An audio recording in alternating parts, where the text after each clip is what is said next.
Okay, in this video, I'm going to be talking about why you don't see results with your cold email. All cold email is offer, if I can spell, holy crap, times volume. That's all cold email is offer times volume. I'm sitting here in my kitchen, and I'm just going to whiteboard this out for you so you can understand. So offer over here on the left side, you need to have an offer that is good for front end cold traffic, people that have never heard of you or they don't trust you, they have no idea who you are.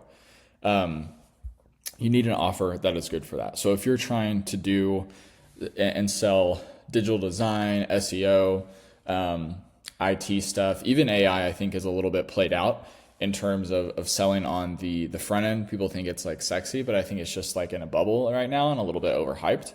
So as far as offer is concerned, you need something that is good for front end cold traffic.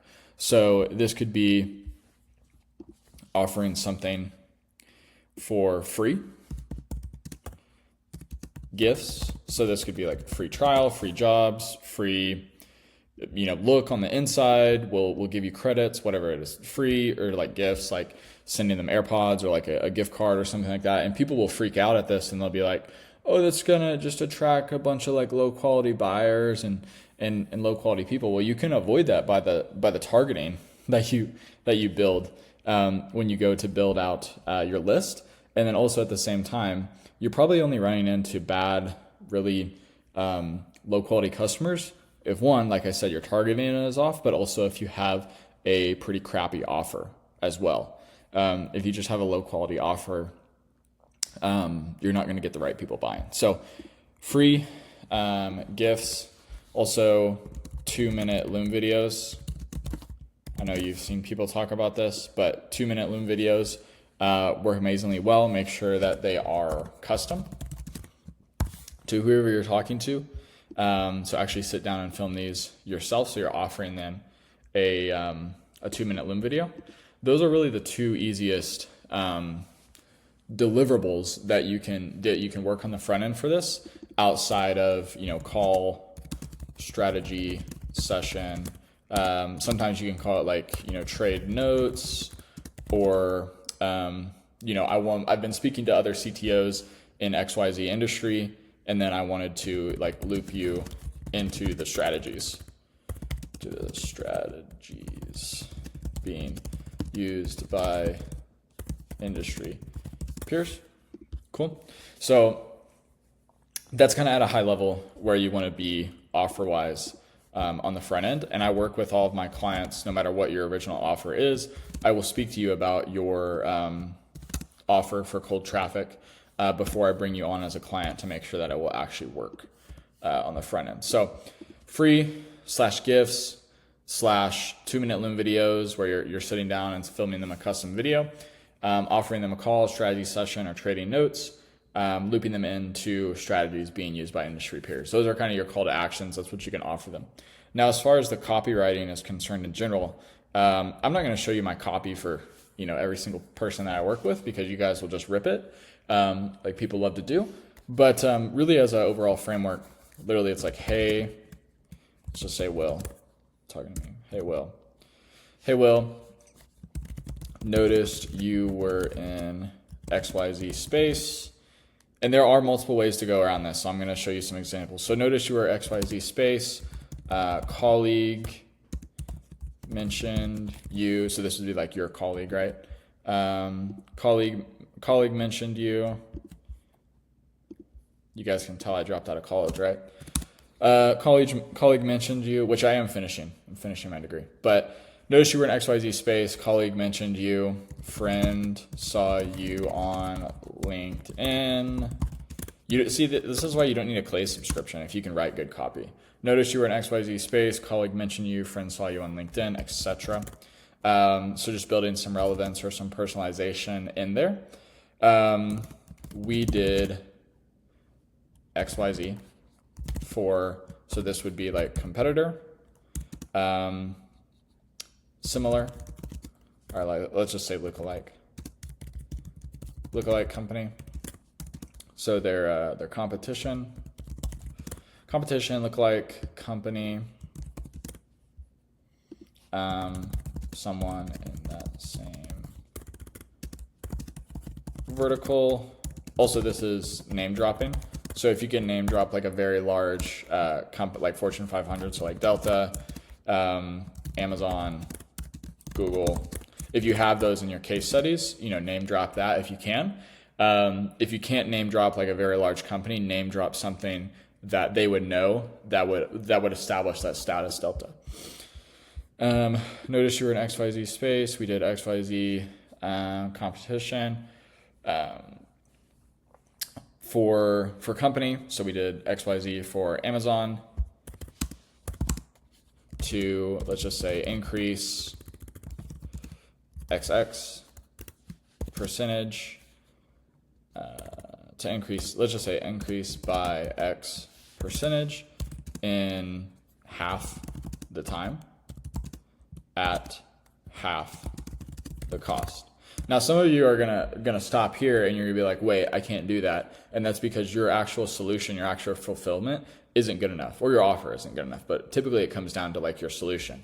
So I'm not saying that you have to have a solution that is, doing stuff in half the time or half the cost, but you should aim to be able to position that to the market somehow and work on your solution and work on your fulfillment to build something that's a lot better than the competition out there. That in of itself can be a reason why you're not getting results with cold email, because you just don't have a good enough solution or a juicy enough offer that gets attention on the front end. And then you tie in what I spoke about earlier with the CTA. So have been speaking to other CTOs in XYZ industry this week, or actually, have been speaking to other CTOs and wanted to loop you in on industry strategies. You can do industry strategies. The convo, want to loop you in on convo. Wanted to show you how it works. And this is where you can obviously change the copy a little bit to be almost more question-based. Worth showing you how others are using it. Can send over a link or gift, whatever. You guys should get the point by now. But this is just very at a high level. This is offer for cold traffic. The things that aren't going to work are like generic. So if you're like generic and like digital ads, or like literally like in your copy, I'll run your ads, stuff like that. Or like just very, very generic offers, they don't work. Also anything that is, it's not impossible to make it work, but stuff that is like IT or maybe just digital, like back-end based. So like dashboards or Salesforce build outs. You get the point, right? Because all of these offers, if you notice, if you take a look at this, they're pretty juicy. Well, and we increase X by X percent in half the time at half the cost. You should be aiming for something similar to that. If you're coming in and saying like, I've built out dashboards for XYZ, it's just not attractive enough to really get enough traction, and you would really have to ram volume for this. So this is all offer side. And I'll be posting some more videos on this. So if you want more sauce, just be sure to subscribe. So the next component is offer or volume, excuse me. So volume. So when I speak to a lot of people about cold email, or they like ask me for advice, or they're like, what's working? Half the time when I speak to them, I'm like, what's your sending volume? Like, how are you delivering these emails? And they're like, oh, I'm writing out everyone custom, and like I'm taking hours out of my day in the morning to sit down and write these emails. And that's not how you want to do personalization. That's not scalable, right? It doesn't matter if you're a founder, it doesn't matter if you're SDR, an AE, whatever. You want to have some type of component that can just ram volume daily. So if you're sending emails individually, stop. It's not the best use of your time. Like you could literally hire this out to have somebody, like send this video to them and train them on that if you're just reluctant to getting a sequencer. So the first step with this is getting some type of sequencer. I'm an affiliate for Instantly, so I'm obviously biased, but I do think it is the best one for people to start out with. So I would recommend getting some type of Instantly account. You're able to do stuff where like you can link this into HubSpot and have HubSpot sequences running. But I've done that before for other people, and I always find that that stuff is getting disconnected, and it's harder to put. You can put sending limits on it, but it's harder to like maintain that, and the domains just end up getting burnt a lot quicker. And it's a mess and a lot of manual management. So get some type of sequencer. They have like Instantly. There's Smart Lead as well, which is a little bit cheaper. I've never used it, but I just don't like the look and the feel of it that I've seen like my clients show me. So Instantly, Smart Lead. There's other ones out there that you can explore, but just go through and do some research to find the ones best for you. So get your set up with an Instantly or a Smart Lead account, and for the volume that you should be sending every day, you need a minimum, and I'm talking very, very minimum, of 100 outbound messages per day that are a juicy offer like this, that are good. That's like very minimum. That's like starting, like you're in kindergarten for cold outreach, sending 100 outbound messages per day. And for this, like get your domains and all that. I'll make videos on that. So 100 outbound messages a day to start equals, you should see at least a handful of positive responses, probably like 2 to 5, affirmative responses on the low end. Ideally, you want to be somewhere around like 10 to like 15 affirmative responses for cold traffic. From there, you're literally just looking to ramp this up as much as you can. And this is where TAM becomes a restriction in cold email. So if you're like, maybe this will give you clarity if cold email will work for you or not. But if you're like a small local business selling, I'm trying to think of a B2B example. Let's say you sell IT locally. Like you're a local IT computer shop, and you only work with people in the local area. You only work within your city. Cold email will likely not work for you. Because one, you're kind of like more like data, not as sexy as an offer. But also too, even if you're in a bigger city like Boston, Miami, LA, New York, you're going to burn through your TAM pretty fast. So TAM needs to be big enough for you to actually sell this at scale and be able to do this repetitively time after time, because you're going to want to run through your campaigns probably 3 or 4 times to hit those leads that didn't initially book on your calendar, because you are going to have some of that with your campaigns that you run. So your TAM needs to be big enough. You're thinking something that is industry agnostic. So maybe you're some type of SaaS, like a legal solution, SaaS. You could be an iMessage, like a iMessage CRM SaaS. But you could also be something that is, maybe you're a lead provider for home services. So like if you're a lead provider for home services and you can work with every city and every service provider, if those people fit with inside of your TAM, you have a large enough B2B TAM to run this at scale. So that's one thing to consider. If a video on that would be helpful, just let me know your questions on that, and I can make a video specifically over TAM. So once you have that, locked away, you can build this in some type of data tool. There's a multitude of tools out there that you can pay for. ZoomInfo, Apollo, LinkedIn Sales Navigator. You can pay for all the data that you need to get your hands on. So once you've established TAM, you're just going to want to push this into your sequencer and start sending at least 1,000 cold emails a day. This is relatively easy to do and instantly. If you're looking to scale up, you're likely going to have to work with either some type of agency, or you're really going to have to scale into some type of private sequencer.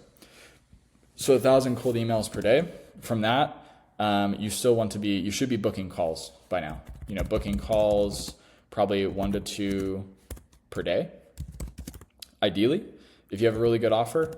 If not, the only solution is just to ramp up to more volume. So 2,000 cold emails per day, 3,000 cold emails per day, until you start booking, your ideal number, right?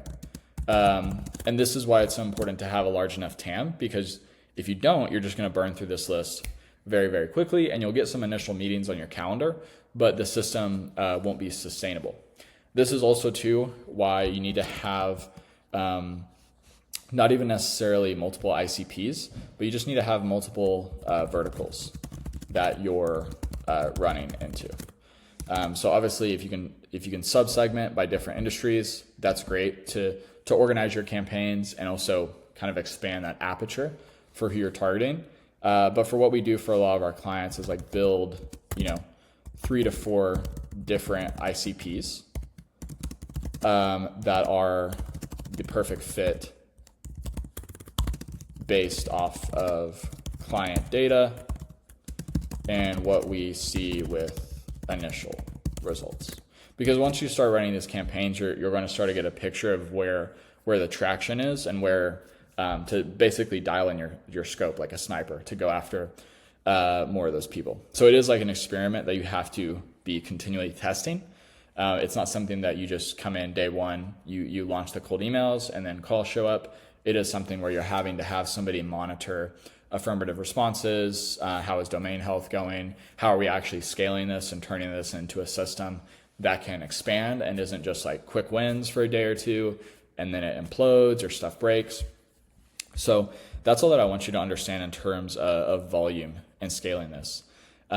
These are the two components of what it takes to build a successful cold email campaign. Where I see a lot of people fall off is they either refuse to change their offer, so they're too stubborn to adjust their offer, and this is something that I work with on all my clients, or they're either too naive or they just don't want to look into other solutions for additional volume. They want a sales rep to sit there and manually send 50 emails a day, which is, by the way, that's going to be costing you, like just in pure revenue, that's going to be costing you more than just setting yourself up with a sequencer, or even if you're really looking to scale, getting with a cold email expert. But these are the two components that I see people lacking and complaining about, whether they realize it or not, when it comes to winning in cold email. So that's it for this video. I just wanted to break this down for you guys so that you could understand on the surface level, at least how it works at scale and what you should be doing to get started and see results with this going into Q4 and then also into 2026. So any questions that you have, leave them below. And then I also believe that like 91% of you watching this video aren't subscribed yet. So be sure to subscribe, and I will see you in the next one.